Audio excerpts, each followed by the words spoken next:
He's the agency leader behind these famous ads, and now you can read all about this ad man's illustrious career in his autobiography. It's called Lessons from the Boot of a Car.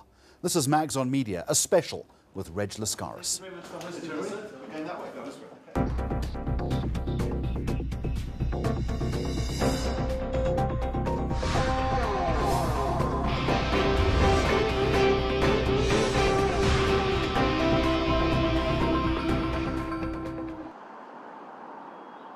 Reg Lascaris, we're sitting here in ostensibly the richest square mile of Africa. Do you still believe that the streets are not paved with gold?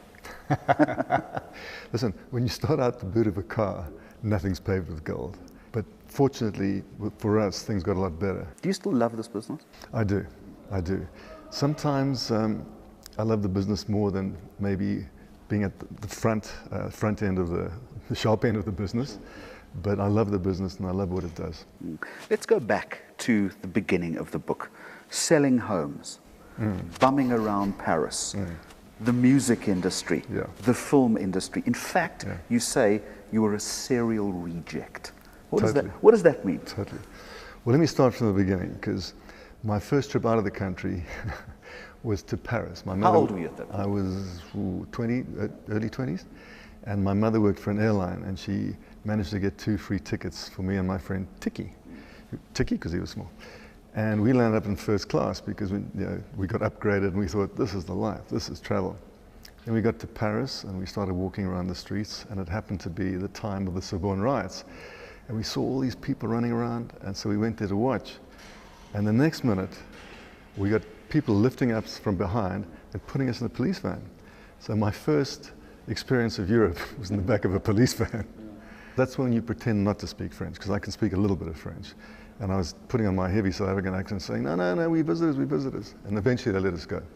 You tried a lot of things though, and back to this notion of the serial reject. Yeah. You're an entrepreneur at heart. Do entrepreneurs have to experience failure and rejection? They don't have to. It's a good thing. But I think it's a good thing. Yeah. I think if people bump their head once, they learn lessons, and the book is about the lessons I learned. I mean, my first job in the mining industry, I sat on a chair, a little pivotal chair, leant back, fell over to that side, tried to lean to the left, fell over to that side. It's a great story. Went up to the guy and said, can I have a new chair? And he said, of course you can. When that guy leaves over there, I said, when's he leaving? He said, in 5 years' time. I left. I thought, this is not for me. It's all about who you know, and it's also about having the courage to open doors. It's about having the courage to ask the right questions and to get onto the front foot. In fact, one of the great parts about this book is at the end of every chapter, there are business lessons. And I think I counted almost 100 lessons. Stand by for this, because at the end of this discussion, I'm going to ask you what the most important lesson is. But one of the lessons was interesting. You say any meeting is a good meeting. Most people in business tend to eschew meetings. They hate them. Yeah. But that's what you're good at, isn't it? Yeah. The best thing is to have an eyeball-to-eyeball discussion, because even if someone hates you or you've done something really wrong, you can probably fix it better if it's man-to-man or woman-to-woman or face-to-face. Eyeball-to-eyeball. Eyeball-to-eyeball, even better, yeah. So I always say to people, if a client is upset, forget the email thing. Go and sit next to him and have a chat. It's amazing how people become really human then, because they act all tough in certain ways on a phone and an email, but face to face, you're talking to a human being, and things get better. Let's move from the mining industry and the film industry and the music industry. In fact, just before we move away from the music industry, still a passion of yours? Total passion of mine, yeah. Wild thing? You make my heart sing.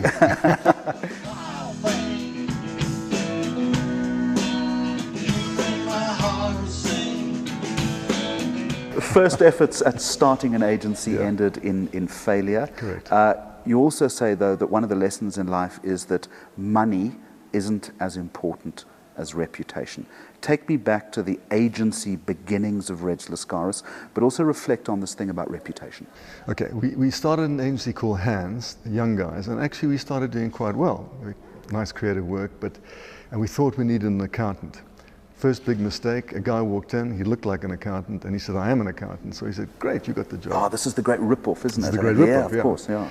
And on we went, and he kept saying to us, you're doing so well, you're so well. Go and buy yourself some Mercedes-Benzes. Now you tell young guys to go and buy a Merc. Off they go, Whoa. yeah. And we did. We ordered 4 from a guy I knew. And then he said, look, my sister's very sick. I have to go and visit my sister. No problem. And he kept saying, she's still very sick. And eventually he just disappeared. And we had no money, not a cent. We had to give the cars back, and we owed people money. But the one thing we did do is we paid every cent back to the people who lent us the money. Took 6, 7 years to do it, because reputation is everything. And the reputation was intact. Exactly. And that's exactly. absolutely critical. You know, people kind of believed in us after that. Then when we went back to the same clients later, they gave us a chance again. So, because we kept our reputation intact. This is a business about pitching. That's really at the heart of all of this. It's about selling. It's about selling. Yeah, it's about exactly. pitching. Yeah. You had offices in the Carlton Centre. Yeah. All of this is pre-PowerPoint days. Relate the Nashua story, pitching for it, and how you won the business. Well, we borrowed this office, and we borrowed the reception, one of those temporary office places, and we kind of jigged it up so it looked like our offices. So the words smoke and mirrors are coming to mind here. Yeah, okay. Yeah. A lot of that in this business, I promise you.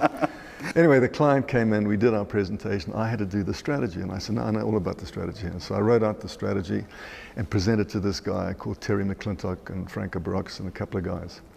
And I said, so this is the strategy going forward. And Terry turned around and he said, that's the biggest load of rubbish I've ever read in my life. I said, don't worry about it. Move on. Over to you, John. And we pitched the creative. Fortunately, they loved the creative. Only you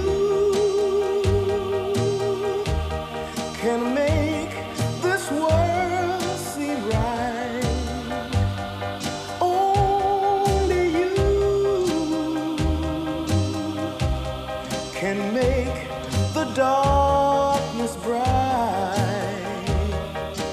Only you and you alone can thrill me like you do,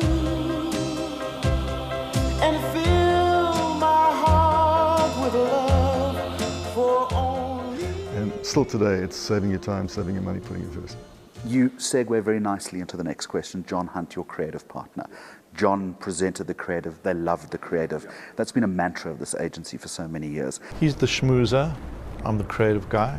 Sort of. No. I think the big reason it worked so well is, although we come from different disciplines, we overlap, and while we know each other's strengths, we also help each other. So it's not as if we live in 2 siloed worlds. I think that is an enormous help in a business when you can actually be buddies as well as business associates. At what point was John fully in the picture? And he's a modest man, but he's a creative genius. I talk about it in the book, where we kept crossing paths at different agencies, and I said, one day let's start our own agency. I'll give you a call. When I gave him a call, he said, not this year. Yeah, he was gapping it somewhere else. He was going to Thailand to write a book. That's what he was going to do. So I said, well, let's have a beer anyway. So we had a few beers, 1, 2, 3, 4 beers. As one does, Wrote down the vision for the agency, all those wonderful things, which was this huge vision. We said, okay, if we're going to plan an agency, we've got to have a kind of vision. What's the vision going to be? And we agreed the vision should be to be the first world-class agency out of Africa. Wrote it down and had another beer and had a good laugh. We thought that was very, very funny. He said, okay, I'll make a deal with you. I'll go and write my book. So I said, okay, I'll plan everything. And when I get back, we'll start the agency. I said, fine.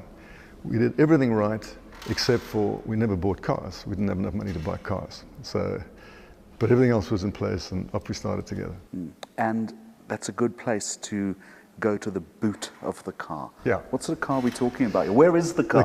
The car, I think, is deceased in some scrapyard somewhere. Muggins here hadn't actually organized any offices. So we actually had a car, his old yellow Toyota, and we had to turn that into a selling proposition. So we told our prospective clients we were the first mobile agency. But it was a car we bought. I think it had done about 98,000 kilometers. It was a bright yellow Toyota Corolla, big enough to put layouts in the boot, just. And we used to say to people, no, don't come to our offices. New philosophy, we come to you. Client service. Client yes. service, exactly. We will go to you. Yeah, we don't believe in fancy offices.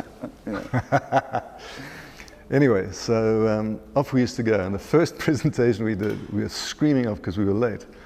And we hit a bump in the road, and all the layouts flew out the back of the car. Well, we hadn't shut the boot properly. And a truck rode over the layouts and had these wonderful tire marks. It looked fantastic, except we weren't pitching for a tire account. It had been Goodyear or Firestone. It would have been different, exactly. Anyway, I think the client saw the humor in it and gave us a piece of business. This is a special edition of Mags on Media. We're in conversation with ad man Reg Lascaris about his new book, Lessons from the Boot of a Car. There's more to come in just a moment.